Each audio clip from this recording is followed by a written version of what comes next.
Hello and welcome, Pokemon fans. There are those who call me Bard Breaker, and it's time for another Pokemon Challenge run. Last time out, we had a really nice run through Pokemon Yellow without using any new moves. And that wasn't an especially difficult run, but it was pretty fun, though albeit it did require a ton of grinding. So since I'm on a bit of a time crunch this week, let's do one that's been requested a bunch, but should actually be pretty easy.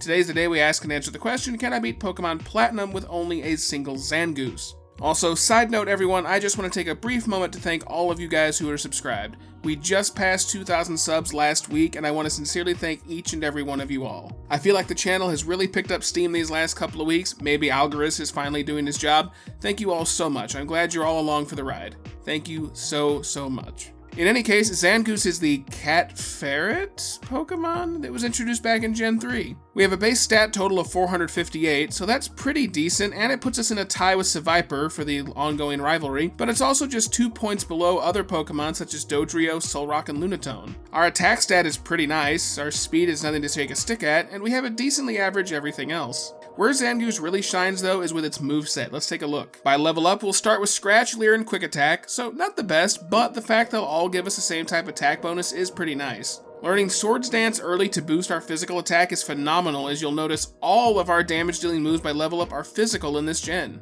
It's not a lot of type coverage, but there are some really strong moves here like Slash and X-Scissor. And if you've got really strong moves plus Swords Dance, you don't need a lot of type coverage, you can just brute force past just about anything. By TM, well, just see for yourself. I mean, it might be easier to list the TMs that ZANGOOSE can't learn. This list is absolutely huge. And like a lot of normal Pokemon, it covers a massive list of types. In fact, out of everything here, the only two types we don't get a damage dealing move for are Psychic and Dragon. We have type coverage for everything else though if we need it. Granted, a lot of it is special, but stuff like Thunderbolt and Ice Beam are never really anything to shake a stick at.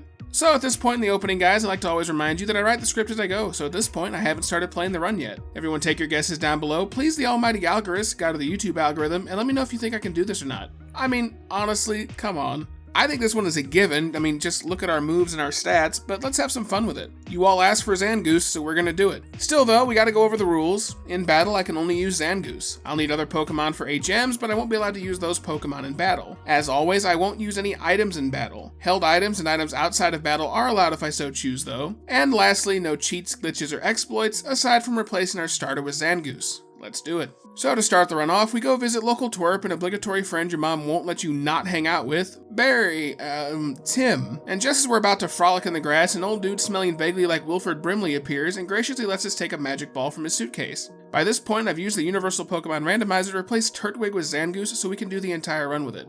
I replaced Turtwig so the rival will take Chimchar, who will eventually have Blaziken, but by just the third rival fight, we'll have Monferno with a fighting move, our only weakness, so I figured that might be the most challenging Pokemon for us to face. Speaking of the rival, it's time for an immediate introduction to the world of competitive animal fighting as we take a crack at the rival for the first time. Fortunately for us though, despite the fact we're clearly doing damage, he just wants to sit there and leer at us. I guess he was so disappointed on our actions, all he could do was stare condescendingly, but that proves to be his downfall as a few quick attacks later, we're victorious right out of the gate, and with a flawless victory. So with that under our belt, we make our way to Sandgem Town where we meet up with Professor Brimley and he allows us to keep ZANGOOSE. It's male, so we go ahead and nickname it Zordon. Zordon the ZANGOOSE. Now why do I have an urge to go assemble a rainbow-clad team of martial arts master defenders against intergalactic evil?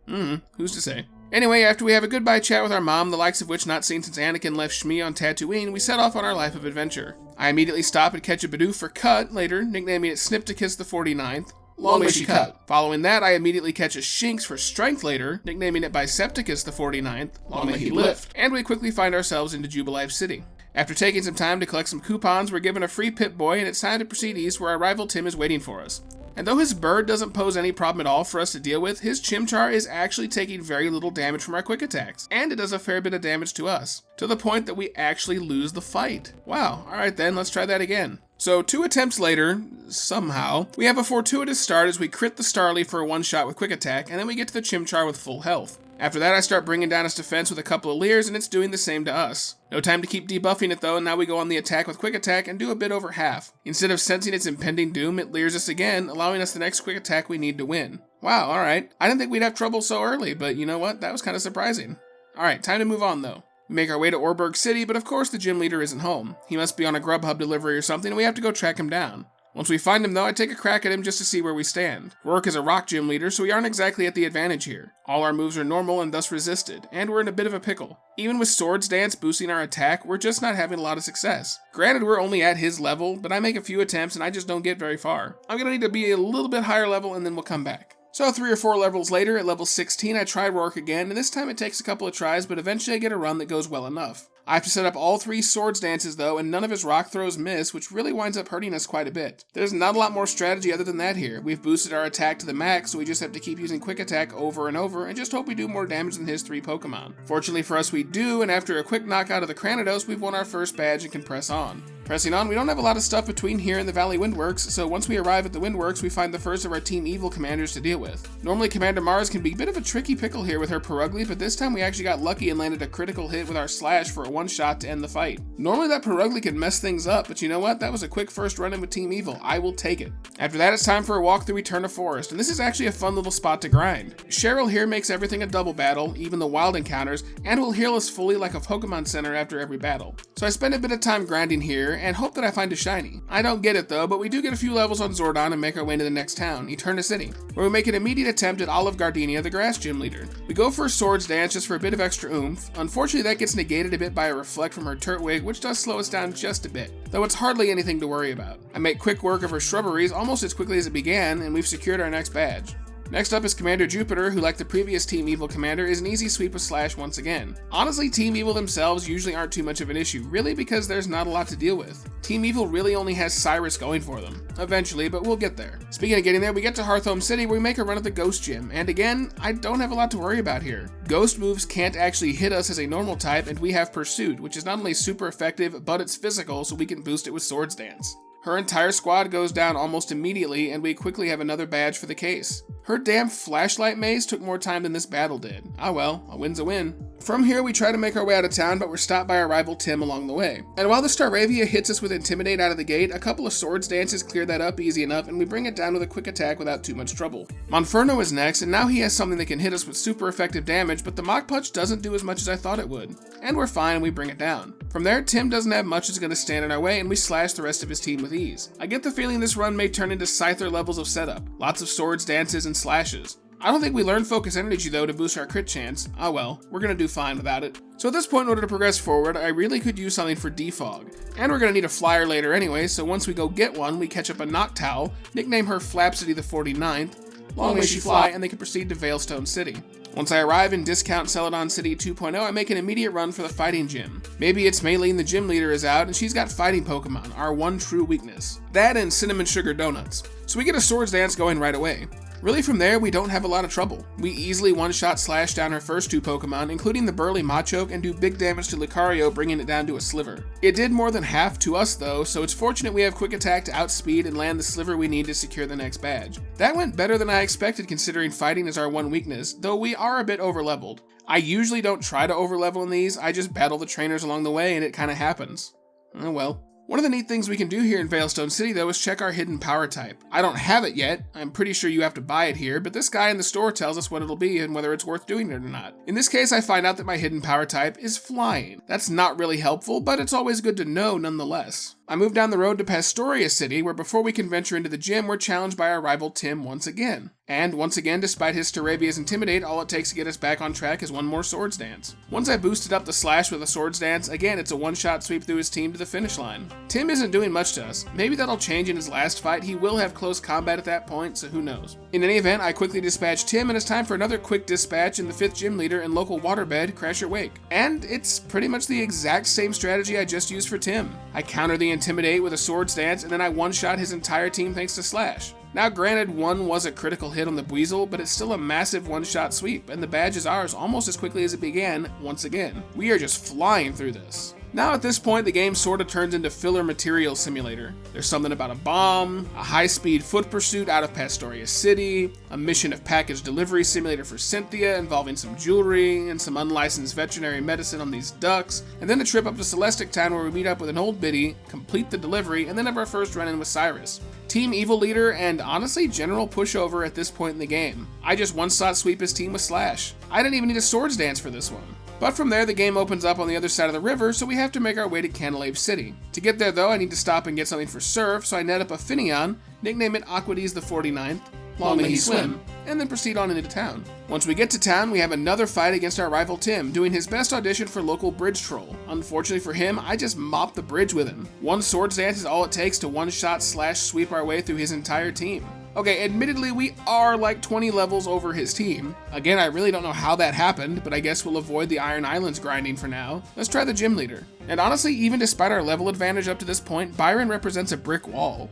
Or maybe a steel wall. We just aren't getting past him with our current set. I can get close, though the Bastiodon usually takes us out pretty quickly, assuming we get to him, as we can easily be defeated by his Magneton as it thunderbolts while we're setting up Swords Dance. Alright, I have a new plan here. I fly back to Veilstone City and visit the game corner and pick up the Sylph Scarp in exchange for 1,000 coins. It's a held item that will boost normal moves by 20%. That should definitely give our return the boost it needs to really kick some shiny metal ass. And even with the Scarf and 3 Swords Dances, that Bastiodon is still a major thorn in our side. Granted, it does use Iron Defense and B-Man had a full restore up his behind, but we eventually get enough returns in before he gets his Stone Edges out and we secure another badge. At this point, we have to go clear up a lot of Team Evil shenanigans here, and it's just as tedious as you think. It's really not much of a delay, it's just more filler to bloat the game out longer than it really needs to be. A lake here, a lake there, here a lake, there a lake, everywhere a lake. Old McCyrus had a plan, something day. Yeah, okay, that was pretty bad, but you know what, I'm dead tired and I cannot improvise a song at 2 in the morning. You can fill that in yourself. We then trudge our way through the blizzard to get to Snowpoint City and it's time for the Ice Gym. Much like all the other gym matches, I set up a Swords Dance for safety and then set about using Return to one-shot the team. At one point though, we get the cold shoulder when a Frostlass appears. It's part Ghost, so we can only use X-Scissor on it at this point, which Ghost resists. So we aren't able to cruise past it here on autopilot. We do still make good headway against it though, but it knows Double Team for evasion and Blizzard to do big damage to us. And in Hail in Gen 4, Blizzard can't miss. Fortunately, I take it down, but our health is looking pretty bad. Though, lucky for us, we outspeed the Piloswine, not surprisingly honestly, and land a one-shot return for the knockout and the victory, although a bit narrower than I would like. And now with 7 badges in the bag, it's time for more Team Evil filler shenanigans. Everybody's favorite. There's really not much to report about them though in Team Evil headquarters, though I do like that they're not even trying to hide things like Team Rocket used to. They just come right out and label a massive building as their headquarters, instead of the Team Rocket MO of hiding in the basement of a casino. I find the president of Team Evil here, Cyrus, and he's game for another match. Though much like our previous attempts, he's a complete one-shot sweep across his team. I reckon that it won't be the case come the Distortion World here shortly, but we'll have to see what happens. Speaking of the Distortion World, there's really nothing between here and there, so let's just cut right to it. Cyrus is here, and he's a pushover yet again. Now again, granted, I have like 30 levels on his team, but I didn't expect him to be that easy. One Swords Dance to boost us past the Intimidate that we'll be getting saddled with, and it's a one-shot return sweep through everything except the Weavile. And for Weavile, I just used X-Scissor. Though as I look into things, ZANGOOSE is in the erratic leveling group, meaning it actually takes the least amount of experience to level up to 100 out of any group. So I think we just got a really good jump on the earlier levels, and that puts us out ahead for the duration of the run. Either way, I didn't think Cyrus would be that easy. We usually have some trouble here. Anyway, back on the surface world, last stop on the gym train is Volkner at the Electric Gym. And everyone say it with me, Arctic Blitz Gatorade is the best flavor of them all. It's a one-shot sweep with return to his team. Yeah, though at least his Raichu kinda made things a bit interesting as we get paralyzed thanks to its static ability. That was something at least. At least you tried. Again, we're just too good for our own good. That's a sentence, right? And we've easily stomped our 8th gym and secured the final badge. With that done, we can now press on through Victory Road and make our way to the Elite Four. Once we get through Victory Road, we have one last battle against our rival Tim, and wouldn't you know it, he's a pushover too. We actually take a significant chunk of damage to a close combat from Staraptor while I set up Swords Dance, but we just plowed through him otherwise. Maybe the Elite Four can slow us down? I don't know. This really has been a breeze. I'm not honestly sure how long this video is going to be, but I'm leaning towards it might be on the shorter side. We'll have to see. In any event, it occurs to me that even though I don't need it, I actually haven't caught anything for Flash this run, so to continue our lineage, I hatched this Togepi from the egg Cynthia gave us all the way back in Garden City, and nickname it Flashelius the 49th.